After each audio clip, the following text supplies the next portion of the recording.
el mundo se estremece frente a la intolerancia, al horror, al crimen y sobre todo lo que es más impresionante, ¿no? El crimen cometido en aras de una fe que no tiene por qué compartir el resto de la humanidad. Me estoy refiriendo a hechos que comienzan, por ejemplo, en nuestro país con la AMIA y que hace pocas horas, podemos decirlo así, en París culminan con no solamente aquellos que se autoinmolaron, sino aquellos que estaban simplemente una noche de viernes conversando y que pasaron a la eternidad de la manera más terrible. Por eso el libro que acaba de aparecer de Daniel Santoro, Nisman debe morir, es uno de los trabajos más importantes que se han hecho a raíz de estos acontecimientos. Daniel, me imagino cómo habrás trabajado, ¿no es cierto?, para ensamblar todas esas pruebas, ¿no? Sí, fueron prácticamente 8 meses de trabajo, sin fines de semana, sin feriados, para poder unir dos cosas. Todo lo que se conoce hasta ahora de la misteriosa muerte de Nisman y los antecedentes que yo tenía de la causa AMIA, digamos, porque para mí es un todo, ¿no? Él venía investigando la causa AMIA y realmente es como el libro va mostrando una Argentina paralela, una Argentina oscura, una Argentina de espionaje que empieza con el atentado del AMIA en 1994 y cuando Nisman queda a cargo de la unidad especial AMIA en el año 2004 junto con Estiuso, digamos, empieza otra etapa que en definitiva, como decíamos recién, Magdalena, muestra la debilidad del Estado argentino, tanto como para prevenir atentados terroristas internacionales, como para después castigar, ¿no? Porque en la medida que quede impune, como quedó hasta ahora el caso de la Embajada de Israel en el 92, la AMIA en el 94, ahora el caso de Nisman, los terroristas llegan a la conclusión de que Argentina es un objetivo fácil donde se puede atacar sin que haya castigo para aquellos que cometieron este tipo de delitos aberrantes, ¿no? Tan fácil como objetivo, Daniel, que eso lo recordábamos días pasados cuando presentaste el libro, por ejemplo, frente al edificio Le Parc, que no está en el medio del campo ni en el medio de un lugar poco transitado. Frente al Le Parc aparece el 15 de febrero, a pocos días de la muerte de Nisman, aparece el cadáver carbonizado de una mujer que nadie reclama, nadie sabe quién es. Lo único de los restos, tengo entendido, que se establece que medía 1,65 m. Eso es todo, ¿no? No se pudo, los fiscales han pedido reiteradamente colaboración para alguien que pueda identificar ese cuerpo, pero es otro de los misterios que rodean a la muerte de Nisman y que muestra la incapacidad de la justicia por negligencia o por omisión de poder llegar a conclusiones en forma rápida y en forma verificable.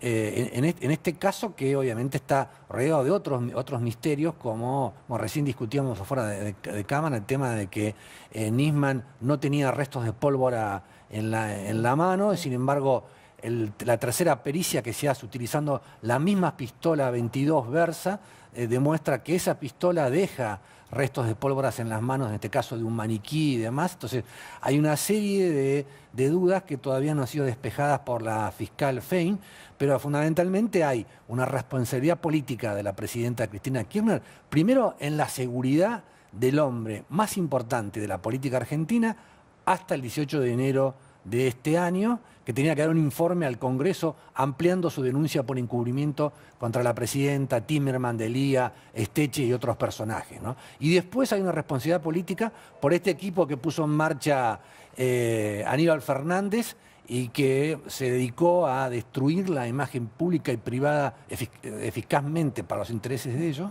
de Nisman, y así de esa forma lograr que el archivo de la denuncia por encubrimiento de Nisman no fuera reclamado por más voces de las que la están reclamando, ¿no? Pero además, fíjate que no tiene mucho sentido, ¿no es cierto?, llenar el centro de la ciudad de Buenos Aires con imágenes a 4 colores de la vida privada de Nisman y de las fotos que él podía tener en su celular, cuando ponele que fuera un mujeriego, ponele que todas las noches tuviera una orgía, no por eso tenía que ser ejecutado, ¿no?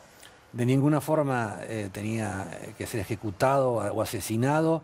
Además, pese a lo que ha dicho el kirchnerismo hasta ahora, a través de esa campaña de demolición de la figura de Nisman, se demostró que él no utilizó fondos de la unidad fiscal AMIA para pagar su vida privada. Excepto el tema de que le retiraba la mitad del sueldo a Logomarcino él no usó esos fondos en gastos que tenían que ver con las modelos que aparecían como sus novias y demás. Y el gobierno, a través de la Policía Federal, consiguió esas fotos que estaban en el celular, que estaba haciendo bajo secreto, estaba siendo peritado por la Policía Científica de la Policía Federal, y sin embargo llegó a manos de este equipo de Aníbal Fernández, que se dedicó a destruir y a buscar que este caso quede impune, y que eso, junto a los esfuerzos enormes que ha hecho la presidenta Cristina Kirchner para cambiar en una forma sin precedentes a los jueces de la Cámara Nacional de Casación Penal y evitar que el pacto con Irán sea declarado inconstitucional, demuestra que hay razones ocultas que todavía no las conocemos, razones de pesos que están más allá de la buena intención que tenía la presidenta cuando firmó el pacto en el año 2013 de decir que esto iba a permitir resolver la causa AMIA.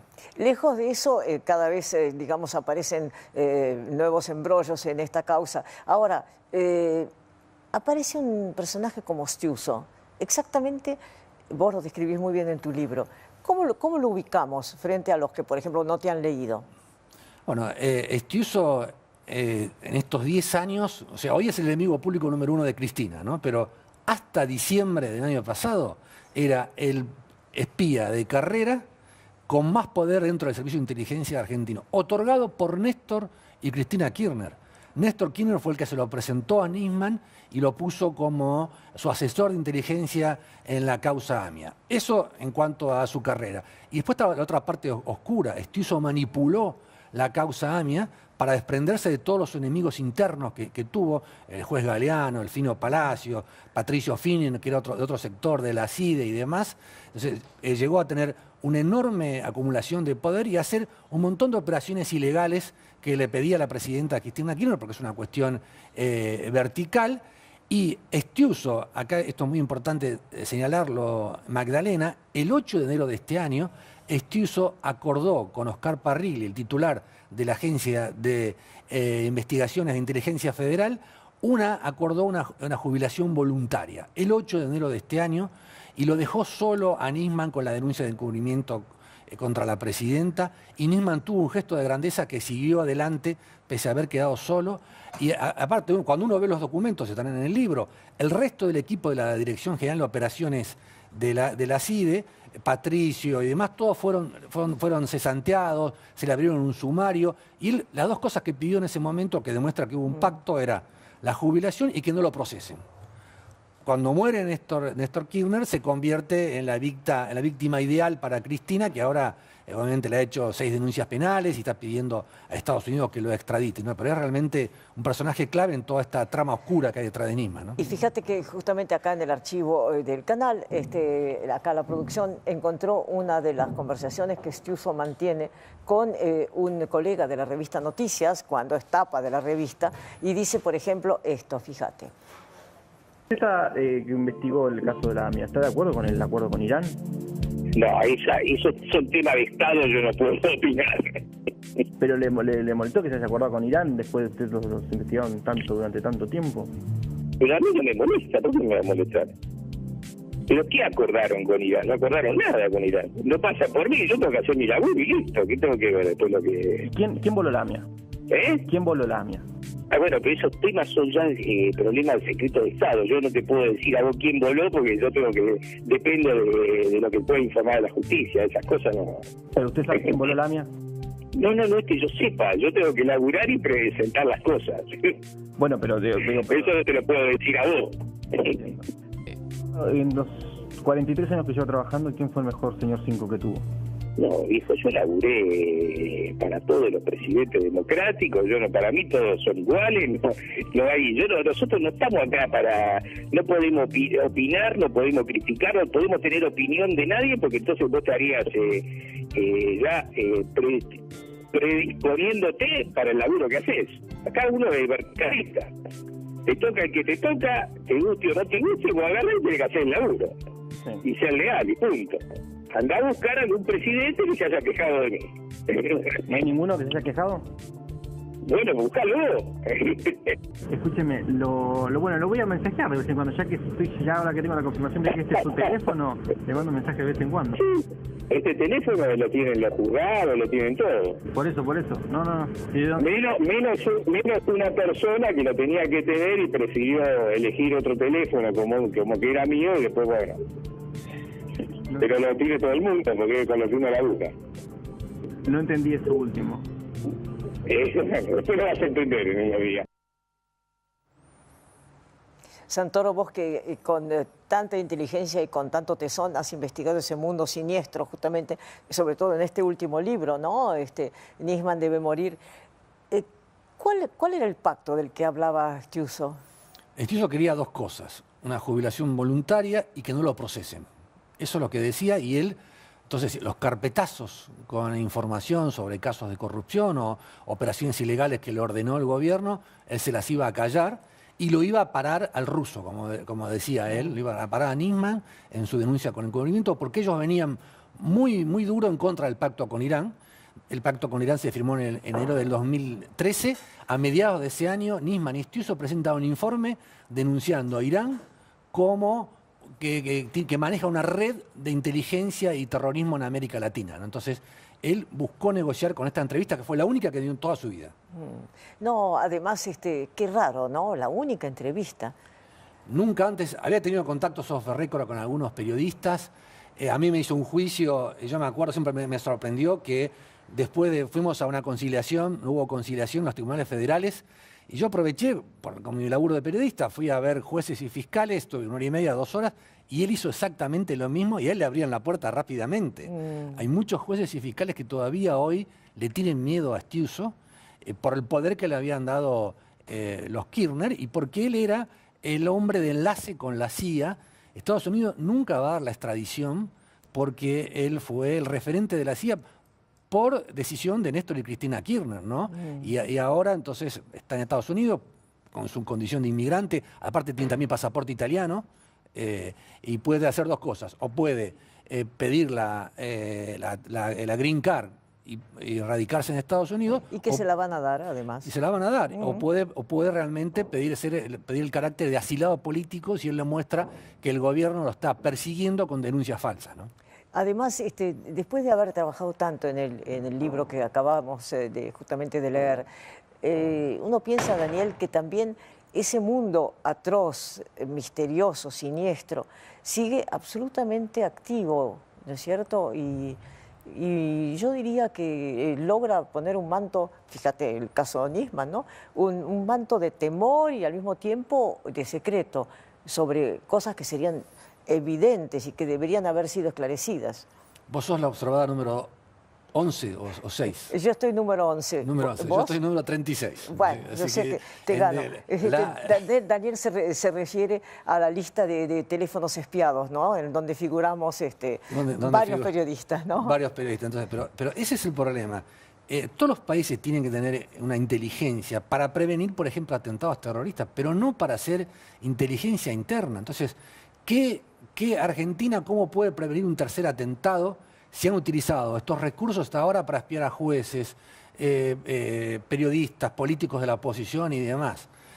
Han despilfarrado un montón de millones de pesos en fondos reservados y lo peor, y eso lo dice Nisman en su denuncia por encubrimiento, el pacto con Irán significó que cesaran la cooperación con la justicia de Estados Unidos y los servicios de inteligencia de Estados Unidos, Israel, Alemania y Francia, que habían colaborado buscando pruebas para acusar a los iraníes como los responsables ideológicos del atentado. Entonces, acá esto no se trató como una cuestión de Estado. Cristina Kirchner rompió con una cuestión de Estado que habían mantenido Menem, Duhalde, de la Rúa, incluso Néstor Kirchner, de pedir esta cooperación internacional y acusar a los iraníes, y quedaron colgados de la brocha Nisman y Stiuso, hablando ahora de la pista siria y todo demás. Pero lo más grave es que Argentina es más vulnerable porque estos servicios de inteligencia se han utilizado para el espionaje interno y no para la prevención de, por ejemplo,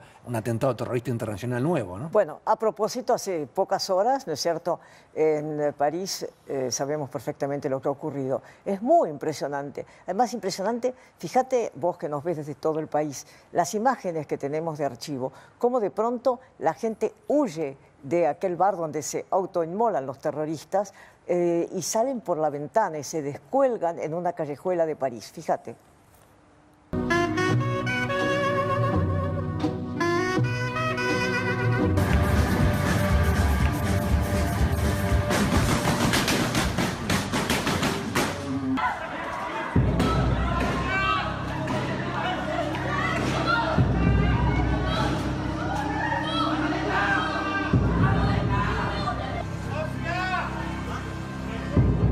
Qu'est-ce qui se passe?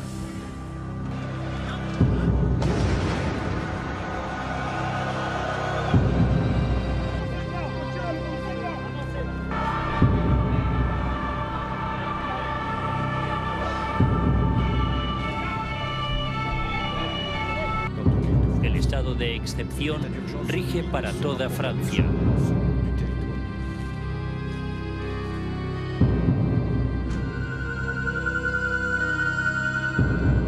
6 objetivos en apenas 33 minutos. 3 equipos de terroristas coordinados provocaron la matanza de París.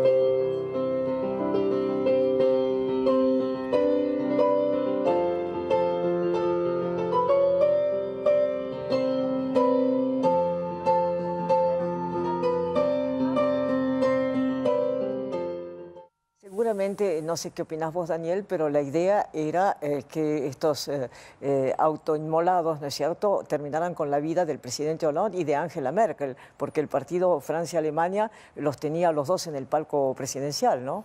Sin lugar a dudas, ese sería el objetivo de última, pero a mí lo que realmente me preocupa es que Cristina Kirchner impulsó la institución de Galeano, cosa que es discutible o no, pero se disolvió el equipo de secretarios letrados, expertos en el idioma farsi, que estaban investigando atentados contra la AMIA. Se creó otro nuevo equipo en la unidad fiscal de Nisman. Ahora muere Nisman y Gilles Carbó nombra 3 fiscales de justicia legítima y a un coordinador político llamado Murray, y el equipo que formó Nisman, después de otros 10 años de investigar, tiene miedo de que los echen, de que los pasen los cesanteen, que ahora están investigando, pensando en volver a la pista siria. Entonces, ¿qué lo quiero decir con esto? El tema AMIA y el tema Nisman debe ser una cuestión de Estado. Para mí fue un error que ni Macri ni Scioli hayan nombrado, sí, la causa AMIA, pero no hayan nombrado que este caso no puede quedar impune, porque eso nos hace más vulnerables a los argentinos para considerar una cuestión de Estado y tener equipos estables que conozcan esto que es realmente muy complejo, como es el fenómeno del terrorismo internacional, ¿no? Absolutamente, absolutamente, y no haber nombrado a Nisman el otro día en el debate creo que es una deuda pendiente. Esto le puede tocar a cualquiera y no es de ninguna manera admisible. Y también, en un instante, y gracias Daniel por haber venido y por haber escrito este libro que es apasionante,